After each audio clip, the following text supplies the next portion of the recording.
وێڕای ئەوەی کە لەسەر کەرکووک دەیان ساڵە کێشە لە نێوان پێکاتەکانی ئەو شارە بە تایبەت هەولێر و بەغدا لەسەر یەکلاکردنەوەی ناسنامەی شاری کەرکووک لە ئارادایە کەچی دوێنێ لە پەرلەمانی عێراق بە بەشداری بەشێک لە پارتەکانی کوردستانی دەنگدرا بەوەی کە هەڵبژاردننی ئەنجومەنی پارێزگای کەرکووک چۆن لە بەسرا لە مووسڵ لە بەغدا لە تکریت ئەنجام دەدرێت بە هەمان شێوە لە کەرکووکیش ئەنجام بدرێت لە هەمان کاتیشدا فراکسیۆنی پارتی بەشداری لە دانیشتنەکەی نەکرد و دەنگی بەم پرۆژەیە نەدا. دانیشتوان و خەڵکی کەرکووک سەبارەت بەم پرسا چی دەڵێن؟ پارتی یەکێتی سەبارەت بەم بڕیارەیان هەڵوێستیان چییە؟ داهاتووی ئەم شارە شاری کەرکووک چۆن دەبێت؟ من کامەران حاجی عومەر لەگەڵ هاوکارانم لە باسی ڕۆژ ئەم جارە بە دوواداچوون لەسەر ئەم ڕووداوە دەکەن.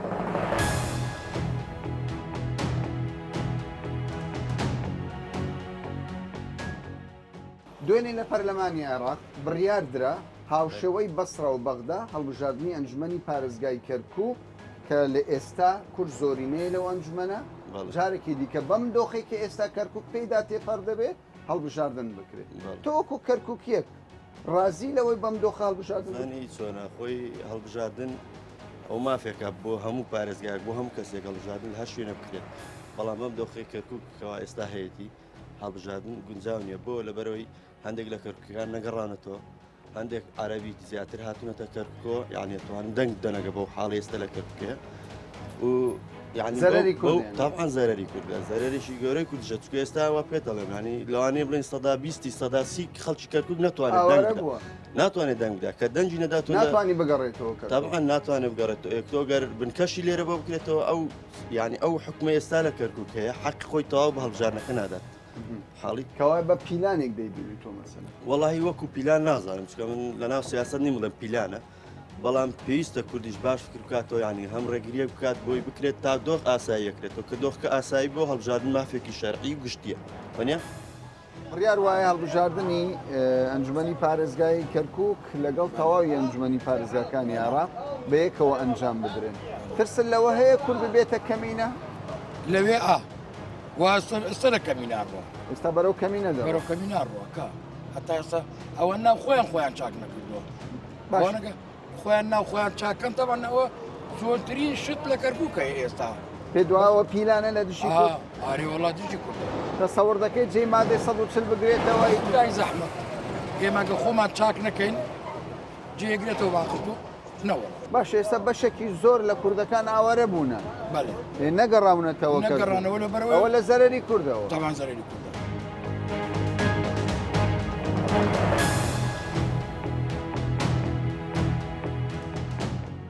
فراکسیۆنی پارتی لە پەرلەمان کشایەوە دەڵێ ئەمە لەژێر حکمی عەرەب و بەعسیەکان کورد زەرەر دەکات یەشێتیش دەنگی پێدا بەشێک لە پەرلەمانتارانی و کۆمەڵی ئیسلامیش تۆ چی دەڵێ کامە سیاسەت ڕاستە کامە غەڵەتە وەک هاوڵاتێکی کەرکووکی چی دەڵێت؟ کەرکووکیە گەڵێم بە فراکسیۆنی پارتی شتێکی باشی کرد کە کشایەوە بەڕاستی دەنگدان لە کەرکووکە ئێستا لەم کاتەیە هیچ مانایشی نییە مانای نییە ناوەڵ یعنی لە زەرەری کورد لە زەرەری کوردە بە کاملی باشە تەسەوڕ دەکەی لە ئەنجومەنی پارێزگا لیستی برایەتی کە کورد بوو زۆری نەبوو جارێکی دیکە کورد زۆری نەبێت لەو شارە لە ژێر حکومڕانی عەرەبی بەعسی قەت جارە تشتی وا دروست نابێتەوە چونکی شتێکی وا کراوە نە تازە کورد هەتا ماوە مادەم ئەوها پارچە بە یەک نەگرێ هەر ئەوها پەرتەوازە باشە بەس تۆ دەڵێ وا بەڵام کۆمەڵی ئیسلامی دەنگی داوە یەکێتی دەنگی داوە با دەنگ بدەن ئەوانە نازم لە مەسلحەتی خۆیان هەندێک شتەکەن لە مەسلحەتی کوردی کەرکووکە نایکەن ئێمە وەکو کەرکووکی هیچ کاتێ لەگەڵەوەیانی دەنگدان بکرێت لە کەرکووکە ینی مادەی 140تان دەوێت مادەی 140مان دەوێت دۆخەکە ئاسایی ببێتەوە ئەو بەڵێ ئارەوەڵا تۆ بەشداری دەکەی لە وەڵمشار ئارێوەڵا لە چی بەشداری ئارێوەڵا ئامادەم بە دەنگدانیش دەرەچێت هەری کوردیشە باشە بەڵام ئێستا ئەوەی حکومڕانی کەرکووک دەکات کورد نییە ینی ئەوە تەسیری نییە عەرەبی هاوردە دەنگ بدات تورکمان جایمە کورد ئەوە قەول لە محافظی کورد دابنێنەوە بە دەرەوە و ئێمە لە خۆمان دەبێتین کورد بەڵام ئێستا کێشەکە لەوەدایە دوێنێ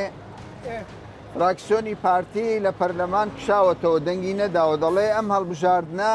لە ژێر ئیدارەی عەرەب و تورکمان و حەشدی شابی ئێمە ناتوانین کورد دەنگی زۆری نەبێنێ کورد دەنگی زۆری 6 کورسیە ناوە لە کەرکووک دەنگی زۆری نێناوە بەڵام تۆ گرنتی هەیە لەو هەڵبژاردننی داهاتوو لە ژێر فەرمان ڕەوایی عەرەب کورد بتوانێت دەنگی خۆی بێنێتەوە ئومێدت هەیە تۆ دەڵێ چی پێت وایە کورد بتوانانی جارشکە زۆری نەبێ لە کوردەتانە بنەیەک بە حیاتی دەنگە کوردی چی هەر بەس زدی یەکن کامەتە هەر هەمویان بە یەکەوە ئەو بۆ لایەکداژم ئەو لایەکوا چیەکەن باشە ئەوان یەک نەگرن بە حیات دەنگ نایەنەوە یعنی یەکگرتنی ئەو حزبانی ئەگەر یەک نەگرن بە حیاتی دەنگ نایەن باشە تۆ پێم بڵێ یعنی ئەو حزبانە بە تایبەت یەکێتی و پارتی ناکۆکن خۆی یەکێتی و پارتی سەرەکیە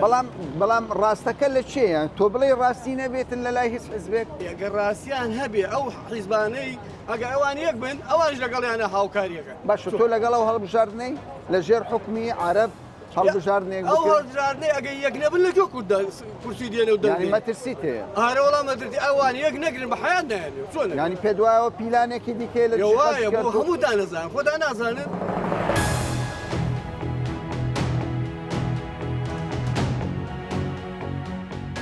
ئێوە وەکو خەڵکی کەرکووک دوێنێ پەرلەمانی عێراق بڕیاریدا هەڵبژاردننی ئەنجومەنی پارێزگای کەرکووک بەم دۆخێک کە ئێستا هەیە ئەنجام بدرێت ئەگە بەم دۆخە بێ زەحمەت ئەنجام بدرێت چونکی باش دێ بەم دۆخە بێ زەری کوردە بۆ ئاوارەکان خۆشمان زێرە چونکە هەموو بگەڕێتەوە ئەگە ئەنجا ئەنجام بێ باشە ئەو پرۆسێ دەنگدانە باشکەوەیە تۆ لەو قەنەعەتەنی کوردجارێکی کە بەم شێوەیە لەژێر حکومڕانی پارێزگارێکی بەعسی یعنی عەرەبی بەعسی لە ژێر حکومڕانی حەشدی شعبی کورد لە شاری کەرکووک بتوانێت زۆری زەحمەتە زۆری نەبێنێ ئەمجارە ئەگەر بەم شێوەی بێ زەحمەتە بەزەگە بێت و پێشمەرێ بگەڕێتەوە بەڵامەکە مانگی چوارە مانگی چوارە ئاخر بەم شێوەی بێ زەحمەتە زۆری نەبێنێ ئێستا ئەوها بێ بەم دۆخەی ساکە بێ کەرکووک باشە تۆ چی دەڵێیت بە حزبەکان تۆ منیوادە هەموو حزبەکان یەک بگرنەوە حزبەکان پێش شانسی ئۆکتۆبەر چۆم و دۆخەکەی هێورکەنەوە ئەو کادا توانێت زۆری نەبێن باشە پارتی فراکسیۆنەکەی بایکۆتی کرد لە نێو یەکێتیش چەند پەرلەمانتارێک بایکۆتی کرد باشێکیان دەنگیان بە پرۆژەکەدا کۆمەڵی ئیسلامیش دەنگی پێدا پێ دوایە ئەو ناکۆچی لەسەر چییە لە بەرژەوەندی گشتیان لە بەرژەوەندی گشتی نییە سابرێن ئەگە تا پارتی بەشداری نەکە لەگەر و زەحمەت دە ڕۆژێ سەرگەردو بێ زەحمەتە زۆرش بەڵامەوە دەنگی پێدرا ئەخی ناکە دەنگی پێداوە بەس کورسی نایەنێ پارتی و پرۆژێ بەشداری ناکە یعنی بەشداری نەکرد یعنی کورد هیچ تێگەشتت چێ بۆ بڕیارەی کە لە ئەنجومەنی لە پەرلەمانی عێراق بۆ ئەنجومەنی پارێزگای بڕیارێکە بەڕاستیەوە لە زدی کوردە و زەرەری کوردە و دووبارە یعنی اتفاقێکە لە زدی کورد و ینی بەو شێوەیە بەڵێ بۆ شێوەیە ینی پیلانێکی گەورەیە بەتاکید دووبارە پیلانێکە لە زدی کورد بەڵام حزبەکان کۆمەڵی ئیسلامی دەنگی داوە یەشێتی دەنگی داوە بەشێک لە پەرلەمانتارەکانی ینی بۆ ئەگەر وابێت چۆن ئەوان دەنگ دەدەن بە پرۆژە وەڵاهی تر هەر کەسە بۆ خۆی ئازادە چۆن بیرەکاتەوە بەڵام ئەوە بیرکردنەوەی من ئاوایە ئەو هەڵبژاردنە بکرێت زەرەری کووردا تەوایانی پێ دوایە لە داهاتوودا کورد وەکو زۆری نەنامینن هەر شک و گومانی نییە بەتاکید ئەی چارەسەر بەتاکید تۆ لەژێر حکمی زەبر و زەنگی ئاسنە لەژێر حکومێکە کە تۆ هیچ دەسەڵاتێک نییە لەوێ ئایا تۆ دەنگ دێنی لەوێ هیچ دەنگێک دێنی دڵنیا بە لەوەی کە کورد هیچ دەنگێک ناهێنێ و زەرەرشە بۆ کورد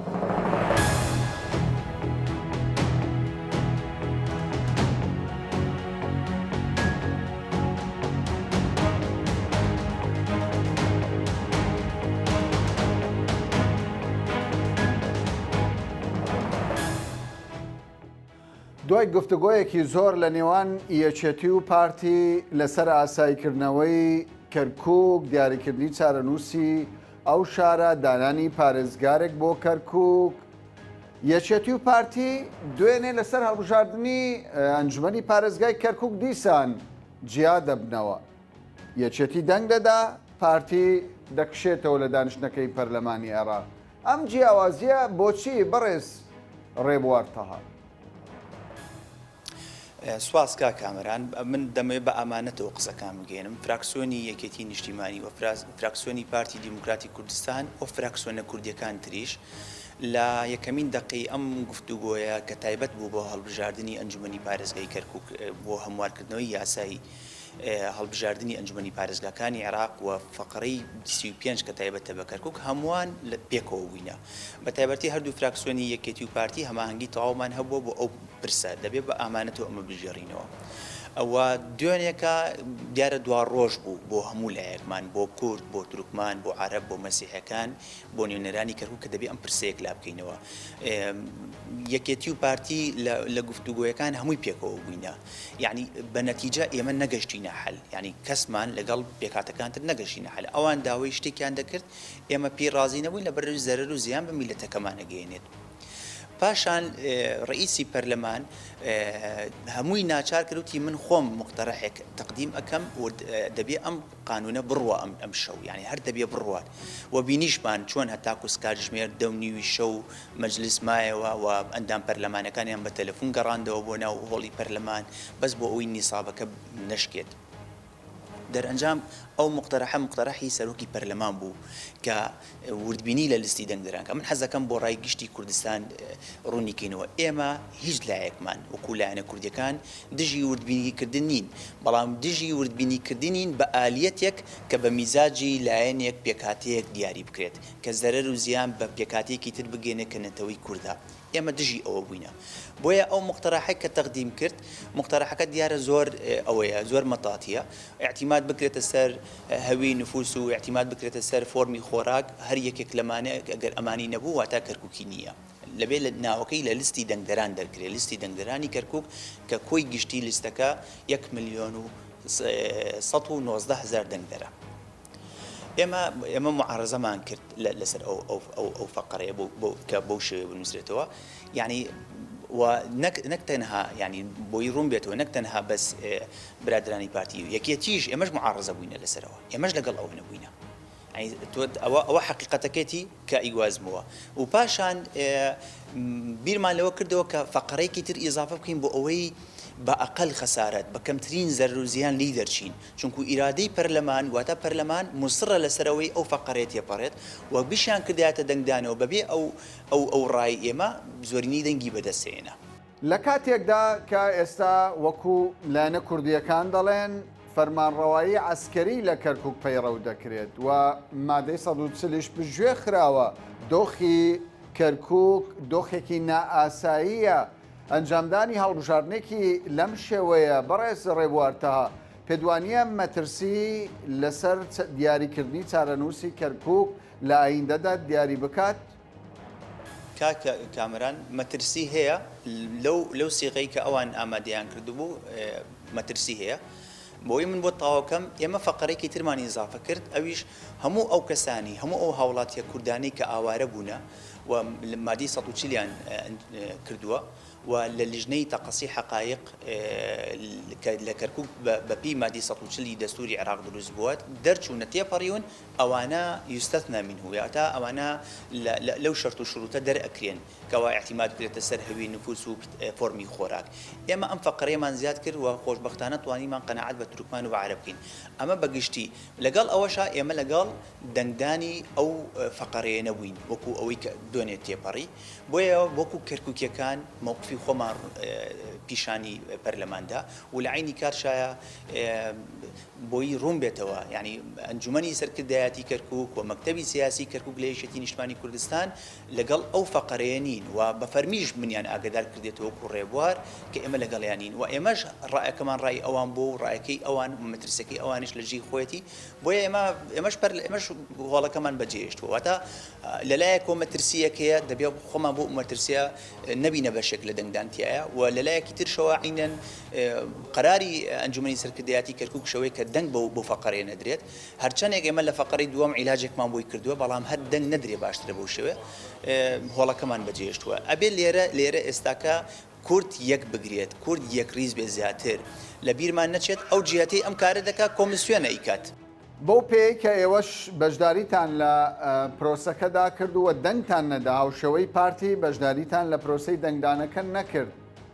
ینی پێتان وایە یەکێتی لە داهاتوودا بەبێ پارتی بڕیار دەدات یاخود پارتی و یەکێتی لە کۆتاییدا دەگەنە ڕێکەوتنێک لەسەر ئەم پرسە؟ ئەکیت تێگەیشتن ماوە و ئەکیت دانیشتەکان بەردەوامە و ڕۆژی پێنجشەموو کۆبوونەوەیەکی تر هەیە نوێنەری کورد و تورکمان و عەرەب و یەکێتی و پارتی نوێنەرەکانیان پێکەوە دیاری کراوە کە دێنە بەغدا لەگەڵ ئومەمی متحیدە و دانیشتاکەن کە تایبەتە بۆ کەرکووک تێگەشتنی تەواو هەیە و تەفاهمی تەواوش هەیە بۆ قەزەی کەرکووک. ئەگەری ئەوە هەیە هەڵبژاردننی ئەنجومەنی پارێزگای کەرکووک دوا بخرێ؟ ئەگەر ئەو مەطلبە بێتە مەطلبی کوردی بەگشتی ممکنە ئەو هەڵبژاردنە لە کەرکووک دوا بخرێ، ئەگەر بێتە مەطلبی هەموو کورد بەڵێ ممکنە دوا بخرێ لە کەرکووک. لە پێشوودا قسە زۆر لەسەر ئەوە دەکرا کە ناکرێ زۆرینە و کەمینە حکومداری کەرکووک بکات هەر بۆش مادەی 140 دیاری کرا لە دەستوری عێراق تاوەکو دۆخەکە ئاسایی دەکرێتەوە. بەڵام ئێستا زۆرینە لە پەرلەمان عەرەبە و پێکاتەکانی ترن چۆن دەکرێت یعنی بڕیار بە زۆری بسەپێنرێ لەسەر کەرکووک و وا بکرێت کە هەڵبژاردن لەم شارەدا بەبێ ڕەزامەندی کوور ئەنجام بدرێت؟ کامەران با ڕوونی کەینەوە بۆ ڕایگشتی من ئوتومە 1,119,000 دەنگدەر نەک دانیشتوان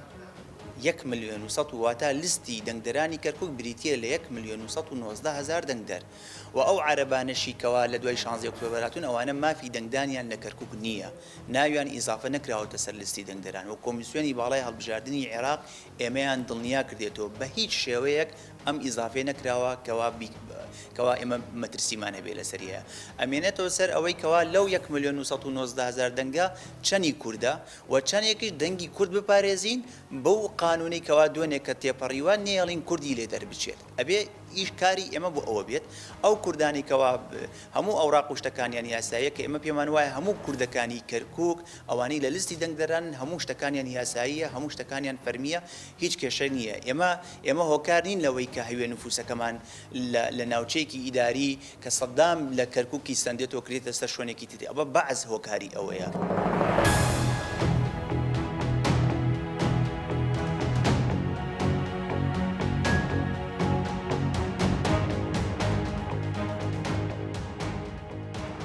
بەپەی دوایین ئاماری وەزارەتی پلاندانانی حکوومەتی عێراق ڕێژەی دانیشتوانی شاری کەرکووک بریتیە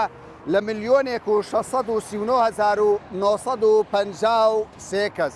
بەپێی ئەو ئامارە مافی دەنگدان لە شاری کەرکووک 1,119,000 کەسە کە مافی ئەوەی هەیە دەنگ لە شاری کەرکووک بدات. بەپەی زانیاریەکانی ئێمە لە دوای 16 ئۆکتۆبەرەوە تاوەکو ئێستا بەدەیان 1000 کەسی عەرەب هاوردەی شاری کەرکووک کراون و بەپێی ئەو پرۆژە یاسایی کە دوێنێ بە بەشداری بەشێک لە پەرلەمانتارانی کورد دەنگی بۆ دراوە ئەگەر 3 پەرلەمانتاری کورد بەشداری لە دانیشتنەکەی نەکردبایە پرۆژە یاسایەکە پەسەند نەدەکرا ئەم هەڵبژاردنە بەم شێوەیە بڕوات لە قازانجی عەرەبە هاوردەکان و پێکهاتەی عەرەبە زەرەرمەندی یەکەم کورد دواترش پێکهاتەی تورکمان دەبێت.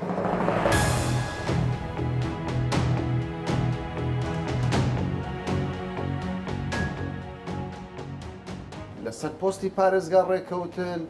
لەسەر دیاریکردنی پرۆژەیەک بۆ داهاتووی کەرکووک ڕێکەوتون بەڵام دوێنێ فراکسیۆنی پارتی لەگەڵ فراکسیۆنی یەکێتی سەبارەت بە هەڵبژاردننی ئەنجومەنی پارێزگای کەرکووک دیسان جیابوونەوە چی ڕوودەدات؟ زۆر سپاس دیارە ئەوەی کە هەیە لە بابەتی یاسای هەڵبژاردننی ئەنجومەنی پارێزگاکان طبعاً ئەو بابەتە قوڵایەکی دەبێت ئەندام پەرلەمانەکان زیاتر مادە شیکردنەوەی بۆ بکەن تو هەموو ئەو مادانی کە دەنگی لەسەر دەبێت حسابەی کاتێکە خلافی لەسەر دروست هەبێت تەفسیرەکەی لە ڕێگای محکەمەوە چۆنە بێ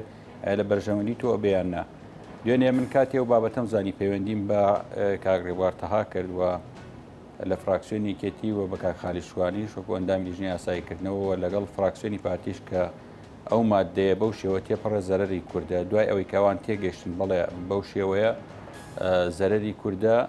بڕیاری ئەوە درا کە فراکسیۆنە کوردیەکان بایکۆت بکەن تا و کاتێک سیغەیەکی تری تەوافقی لەگەڵ پێکاتەکان بدۆزنەوە دەنگی لەسەر بدرێ دیار بوو فراکسیۆنی پارتی التیزامی تەواویان هەبوو قاعەکەیان بەجێ هێشت و فراکسیۆنی کێتی بەشێکیانمانەوە بەداخەوە بە پێی معلوماتی من تەنها سێ چوار ئەندام پەرلەمانێکی تری کورد دەربچوایە بابەتەکە پرۆژەکە دەمایە بۆ ڕۆژێکی تا و کاتە تەوافق دەکرا. ئەمە لەسەر بابەتی کەرکووک کێشەیەکەیە کە دەبێ محاولە بکەین لە ئایندیا و بابەتە چارەسەر بکرێت جا چ لە کاتی دەنگدان و ئالێتەکان بە شێوەیەک بێ لە بەرژەوەندی ئێمە بێ چ ئەوەی ئەم بابەتە ڕێکارە بدۆزینەوە تا سەر نەبێ ئەم پرۆژە یاسایە. ئەمە بەدەر لەوەی کە لەسەر یاسایەکە کێشەمان هەیە لەسەر ئالیەتی دەنگدانیش بەم شێوەی ئێستا و بەم حاڵەتی عسکەرتارەتێمە وەکو پارتی دیموکراتی کوردستان ڕەتمان کردەوە لە دوایین کۆبوونەوە ئێمە لە 25/6 وەکو لیژنەی ئاساییکردنەوە بامەدەبوونی کا خالیشوانی لە یەکێتی ئێمە هەردوو لامان وەکو پارتی و یەکێتی پێمان گوتن دۆخی کەرکووک گۆک ئێستا بەم حاڵەتی عسکەرتارەتە بێ نە هەڵبژاردن بەشدار دەبی و نە ئەیشێڵین هەڵبژاردن بکرێت لە کەرکووک. بەم شێوەیە کورد زەرەر دەکا گەڵ هەڵبژاردن لە مانگی چوار بکرێت بەم شێوە بکرێت بەڵێ زەرەر دەکرا تەنها هەندێک وردەکاری ماوەکەنا بە لێرە باسیکەمە دەبێت پەنا بوو ئەو بابەتانە بین بۆی تعویزی ئەو خەسارە بکەین کە لەم یاسایە هەبوو وەک باسم کە ئەمە بەدەر لەوەی کە دۆخە ئەمنی سەربازەکەش دەبێت ئاسایی بکرێتەوە. ئەمە بەرگەیەکیان بەرگەیەکی تر کە تەسیل لەسەر کۆی دەنگی کورد مەقاعدی کوردەکە لە مووسڵ تا دەگاتە دیالە و بەغدا ئەویش بابەتی کۆتای یەک لەسەر نوێیە ئێمە پێمان وایە ئەو کۆتایانە دەبوو پەرلەمانتاران ئێمە قبولیان بکردایە چکە یەک لەسەر نەوە کوتلەی گەورەت لێ فایزە کوتلە بچووکەکانی خاسرن و جەناب شانەزان ئێمە لە سنووری دیالە و دووس خوڕماتوو و لە بەغداش کوتلە بچووکەکانین بەو پێ بێ لە کەرکووکیش ئەگەر یەک دەنگ نەبین دیسان یەک لیست نەبین دەنگێکمان بە فیرۆ دەڕوا بە پێی ئەم پرۆژە یاسایە بێ ئێمە لە دووس خوڕماتوو کە پێشتر دائیم نوێنەرمان لە ئەنجومەنی پارێزگا بۆ ئەم جارە نوێنەرمان نابێت یا ئەگەر نوێنەرێکمان هەبێ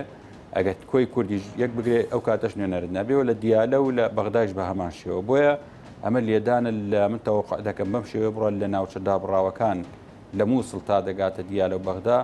ڕەنگە کورد خەسارەتی 5 بۆ 6 مەقعد بکات لە کاتێکە کە مەقعدەکان ئێستا هاوتای مەقاعدی پەرلەمانی کراوە. باش دەنگدان لەسەر ئەو پرۆژەی لێدانە لە کورد بەڵام هاوڵاتی پرسیار دەکات ئەگەر لێدان بێت لە کورد بۆچی فراکسیۆنی کۆمەڵ دەنگی پێدەدا بەشێک لە پەرلەمانتارانی یەکێتی بزوتنەوەی گۆڕانیش کە بەیەکەوە حکوومەتتان پێکێنەوە. تەمان دوێنێ ئەوەی من لە سەرکردایەتی یەکێتی تێگەیشتم و لەسەر خەت بووین کە ئەوان هەڵوێستیان دەبێت بەرامبەر ئەو پەرلەمانتارانیان ئەوەی تریش کە لایەنەکانی تر دیارە دەبێت لەگەڵ خۆیان بپرسن لە کاتێکا پێیان وتراوە کە خەلەلێکەیە دەبێت قاعەکە بەجێبێنن چکەمە لە ناو پەرلەمانە زۆر جار تۆ لە پرۆژەیەکی لە ناکاو ینی زۆر جار ئیمزا کۆ دەکرێتەوە لە لەحزەیەکا بڕگەی ئیزافەکە دەکرێتەوە لەو لەحزەیە هەڵوێستت هەبێەوە ئەوە بیان و نییە کە بۆ من لە لەحزەی ئەخیر پێم بدرێت لە هەر لەحزەیەکا پێ دوترا لە مووقفێکی سیاسی دەبێت تۆ دەربچی نێڵی کورد زەرە بکە لە هیچ پرۆسێکی سیاسی و دەنگدانە. باش شتەکە عەفەوی بوو یان وەکو دەگوترێت ڕووداوێکی دیکەی ئۆکتۆبەری بوو ینی دەبێت لێکۆڵینەوە بکەم پێم وایە لێک تێنەگەیشتنیەکە بوو و زۆریان لە پرۆژە یاساکە تێنەگەیشتبوون دەکرا ینی دەستگای هەڵبژاردنەکانی حەزبەکان بە تێکڕا کۆبوونەوەیان لەسەر یاسای هەڵبژاردنەکان بکە مووقفیان بە یەک جا بدایە حزب لایەنە سیاسیەکە نەگەوەی هەر حزبێک لە ڕێگای دەستگای هەڵبژاردننی خۆی و تعلیماتی وڕاچکە یاسای هەڵبژاردننی ئەنجومەنی پارێزگاکان یاسایەکە شمولی هەرێمی کوردستان ناکە بۆ ناوچەکانی دەروی هەرێمی کوردستانەوەتە پێویستی دەکرد دەستگای هەڵبژاردننی حزبەکان بەیەکە کۆبوونەوە ئەنگ بکردایەوە مسودەیەکیان بدایەوە پەرلەمانتارانی کورد لەسەر کۆی یاساکەەوە باسم لەسەر یەک لەسەر پۆینتەوە لەسەر خاسری ئەکبەر لەسەر 20% بەشداری بەکالۆریۆس یان باڵێن ئەدادی لە هەڵبژاردنەکان ئەمانە هەموو دەبوو مووقفی کورد بۆ هەموو فراکسیۆنەکان بەیەکۆ بچوایە یەکێ لە خەل لە گەورەکانی ئێمە لە بەغدا هەمانە ئەوەیە کە فراکسیۆنی کوردستانی دروست نەبوو بەدا. باش دەڵێن سەرۆکی پەرلەمان بە حکمی زۆرینە و کەمینە بەو ئیرادەیە توانیوەتی ئەو پرۆژەیە دەرباز بکات بە زۆر ئەندامانی پەرلەمان کۆ بکاتەوە ئەم شێوەیە بێ نەخێرەوە ڕاست نییە چکە ئەگەر کورد دەرچوایە دوێنێ ئەگەر کورد دەرچوایە نیساب دەشکا ئەو کورد نیسابی تەواو کرد ئەگەر کورد سەحبی بکردایەتەوە نیساب دەشکات تاوکاتی تەوافقێکی تر دەکرا کوردی ڕازی دەکرا لەسەر بەرگەکانی تر. باشە چه بژاردەیەک ماوە ئێستا لە بەردەم پارتی لە بەردەم یەکێتی بەلای کەمیەوە ئەوانەی کە دەیانەوێت دۆخەکە بۆ ئاقارە نەڕوات کە لە کۆتادا لە قازانجی پێکاتی طبعاً بەلای منەوە لە بابەتی پارێزگار وەڵبژاردننی ئەنجومەنی پارێزگا و دەستنیشانکردن و کاندید دێک بۆ پارێزگا هەوڵەکان چ بکرێتەوە بۆ ئاسایکردنەوە دۆخی سەربازی و ئەمنی دۆخی سەربازی و ئەمنی ئاسایی بکرێتەوە دەتوانین مەجالێکمان هەیە بۆی تعویزی ئەو بابەتە بکەینەوە لە شوێنەکان و دەتوانین کۆدەنگێکی سیاسی دروست بکەین تعویزی ئەو خەسارەیە بکەینەوە. بەڵام ئەگەر بێت و مەلەفی ئەمنی سەربازی ئاسایی نەکرێتەوە ئەگەر خۆتیش پرۆژه یاساکە دابنی لەو ناوچانە زەرمەندی سەرەکیەبی بۆیە ئەوەی کە تعویزی ئەو بابەتا کاتەوە کە پرۆسی یاساییکردنەوە کە لەگەڵ بەغدا چڕ بکرێتەوە و ئێمە لە دوو ڕۆژی داهاتووە کۆبوونەکانمان دەست پێکەین لە بەغدا بە هیوایەوەی بتوانین ڕێکەوتنیەکی تەوافەقی لە نێوان تەواوی پێکاتەکان بۆ ئاساییکردنی دۆخی کەرکووک بێتەکایە.